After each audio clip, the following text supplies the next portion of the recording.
Hello everybody. Today I'm going to be taking a look at the PC game Two Brothers. Two Brothers is an indie action RPG title that has the aesthetics of a classic Game Boy game. The game begins with the main character Roy and his wife out on an adventure.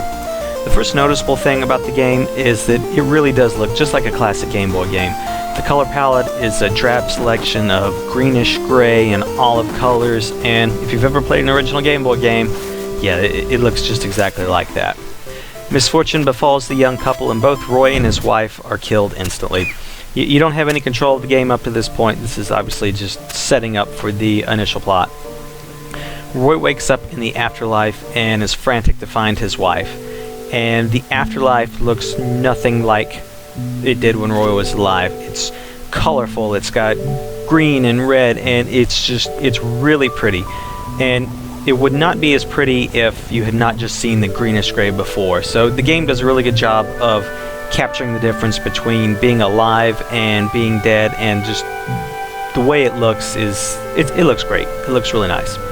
So even Roy notices that everything is in color, but he's more worried about finding his wife. He attempts to inquire to the celestial beings in this afterlife about, where is his wife, what's going on, and he gets no answers. Instead, Roy is sent back to the world of the living, and he's also sent back to the greenish-gray color palette. Roy makes it his mission in life to find out about the mystery of the colorful afterlife and to track down his fallen bride. Lucky for Roy, his brother believes his story and wants to help him on his quest. Our hero starts his journey with a letter from his brother telling him to come visit him immediately, as he has found some answers that Roy was looking for. The game labels itself as an action RPG, but in the hour I spent with it, I really didn't find that there was a whole lot of RPG to it, other than you have to talk to a lot of people. There was no level up system as in traditional RPGs, but the game was very heavy on conversation.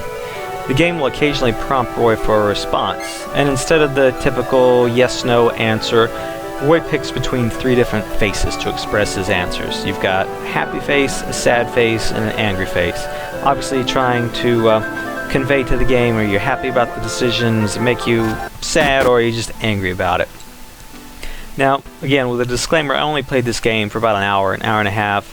At no time did I ever feel like picking an answer had any real bearing on the game. It's a neat idea, but it was a novelty that wore off pretty quick. For the action part of the game, Roy is armed with a throwing spear and a sword. There's a health meter that depletes as Roy takes damage, so very typical to your Zelda clones. Roy can slash and break objects in the world, including finding hearts to replenish his health. The sword and spear can also be used on the NPCs in the game to get a different response from them. A twist in the gameplay is death. When Roy dies, he goes back to the colorful afterlife. As the game unfolds, it will be more important to explore both the afterlife and the world of the living. The mix between talking to people and action in the same game was skewed more towards talking and exploration than action.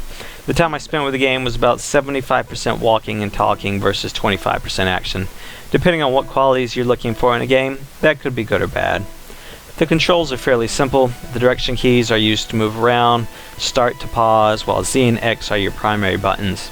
I was about 30 minutes into the game, and it occurred to me it's probably a good time to save.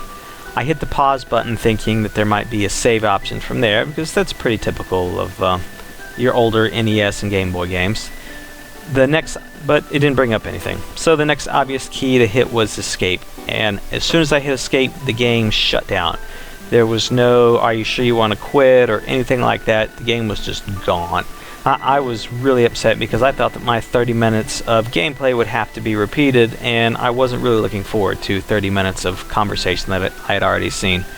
Luckily, upon restarting the game, the save file was right up to date where I left off. And in the game's defense, it does mention that it uses an autosave feature when you first start a new game. I just didn't realize that the autosave feature was the only way to save the game. Taking a look at graphics, as I mentioned before, they mimic the display abilities of a Game Boy, and when you're in the afterlife, it's closer to what a Game Boy Color could do. The level of detail that goes into some of the graphics, especially the temples, is really impressive and goes beyond the technical capabilities of what a Game Boy would have been able to do back in the day. Sometimes the screen does get a little too crowded with all the detail on there, but it doesn't happen often, and it's pretty forgivable. Originally, I was put off by the fact that there isn't any way to resize the screen. You can't tell from the video, but the game launches itself into a very, very small window. The window itself can be resized, but the game screen itself stays in that little tiny box. There's no instructions in any PDF included in the game or anything like that that tells you that the window can be resized. When I went onto the Steam page, I just happened to notice that the developer had patched in later the ability to press keys 1 through 5 to resize the window. After that, the game was much more enjoyable, but it's not something that I would have thought to have done if I had not gone on the website and found those instructions.